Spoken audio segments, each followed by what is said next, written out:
Hey you guys, hey, I wanted to bring you up and show you kind of a final of the fish hatcheries of Alaska. And I've done a lot of nice videos for you guys this year about different fish hatcheries and kind of what their functions are. And anyway, I've explained to you what these weirs are right now. If you'll notice, the bars are gone on this one now. So anyway, I'm going to use your silver salmon as an example, you guys. So basically the function of a lot of these fish hatcheries in Alaska, if they're kill hatcheries, most of them, their placement is really important. So they want to place these fish hatcheries as close to the ocean, to the saltwater, as possible.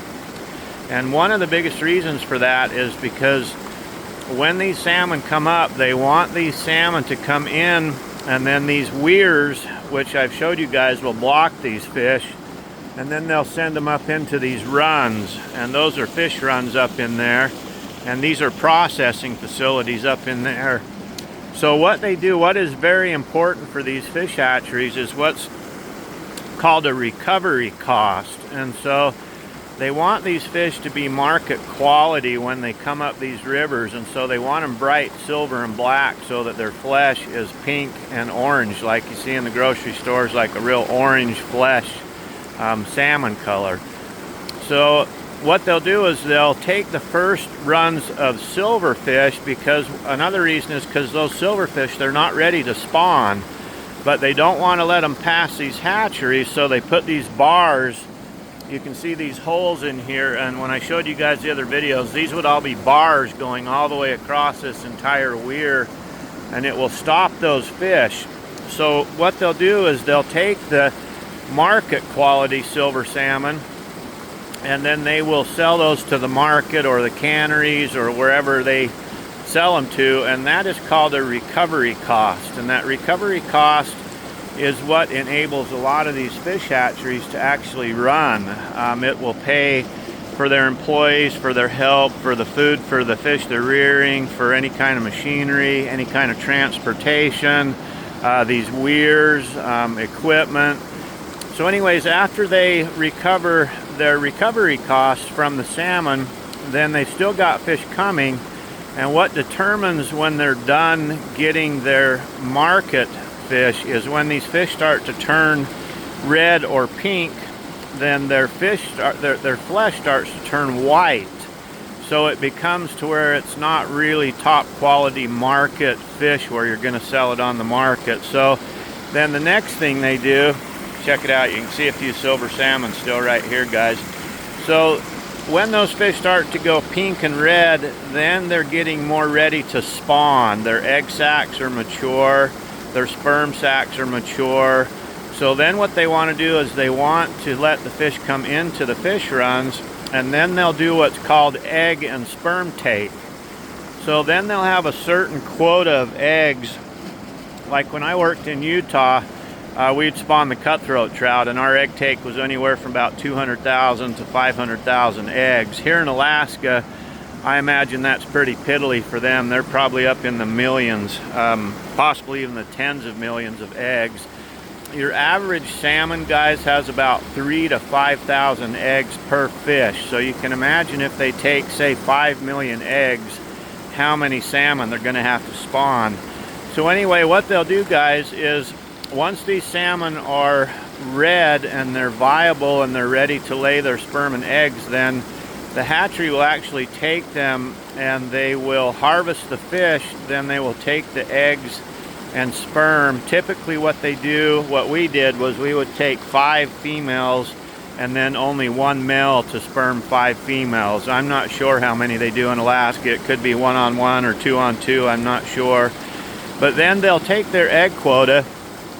Once they get their egg quota, then what they'll do, the third stage and final stage, is you still have tens of thousands of fish that are sitting here waiting, and I'm seeing them all over below me right now. I don't know if you can see them through the phone.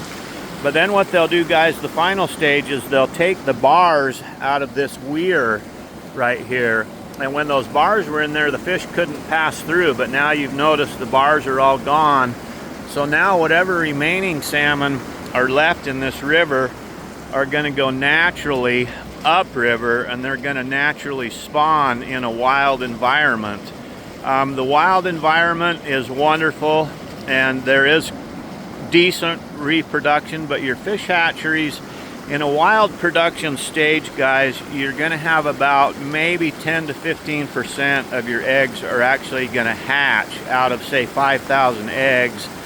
You only get 10% of 5,000 is not many eggs, and then you're looking at about 1 to 2% of that 15% that hatch that are actually going to come back as an adult salmon 3 to 5 years later.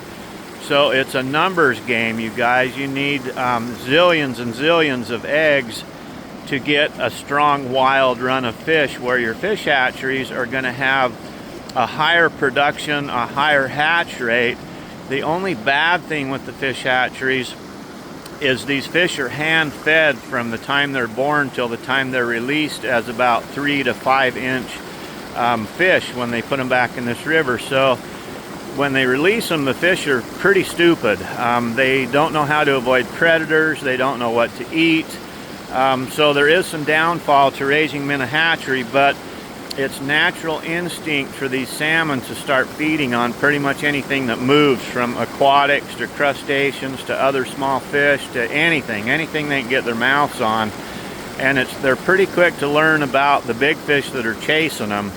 So it works out to still where the hatcheries are way more beneficial as far as raising numbers of fish that are going to return as adult salmon. But anyway, I just wanted to kind of recap, taking you guys some really neat places, up in through Skagway and up into Hoona and up into Juneau, and a lot of different really super neat fish hatcheries. And this one is a super neat one too. This is pretty close to where I live, so I wanted to do a recap on how valid these fish hatcheries are, not only to the commercial fishermen, but the sport fishermen like me. And they really help keep the resource strong. And one neat thing that the Alaska fishing game does such a wonderful job on is they recoup their costs first off, then they get their egg quota second off, then they open up these giant weirs, and then they let the remainder of the fish go up these wild rivers and spawn wild. And so it's super neat how Alaska runs their hatcheries, and a lot of other places in the world run their hatcheries the same way. And so really there's some ups and downs to hatcheries. Some hatcheries will get disease in them, and they'll have to be closed down and cleansed and cleaned. Other hatcheries won't. In some of these cold water hatcheries, you don't have to worry about the disease as much as you do in a warm water fish hatchery.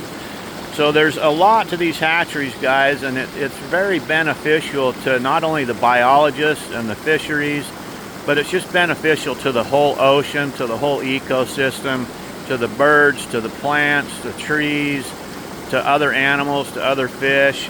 And so anyway, I just want to do a recap for you guys.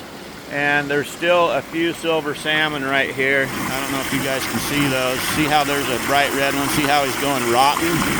And then the one behind him, he's starting to go rotten. But that red one is going really rotten. Look at his back, you guys, how rotten he is. So he's spawned out. He's already dropped his sperm and their eggs, and they're done. So you got to take your hats off to these salmon, guys. The tenacity of their whole life, basically, from the time they're born, they feed, they avoid predators, then they make these huge runs up these rivers to reproduce their species. So anyway, you guys, want to send you a big, huge smile here from Southeast Alaska. And it's been a great, great year showing you guys all this, and I sure appreciate all your support. I've met so many wonderful people on this page, and I just think the world of all of you guys. Appreciate all your nice remarks, and hopefully I can find some neat content for you guys throughout the late fall and winter here, and I'm sure I will. Anyway, I want to send you guys a great, big, huge smile from up here in the fish hatchery.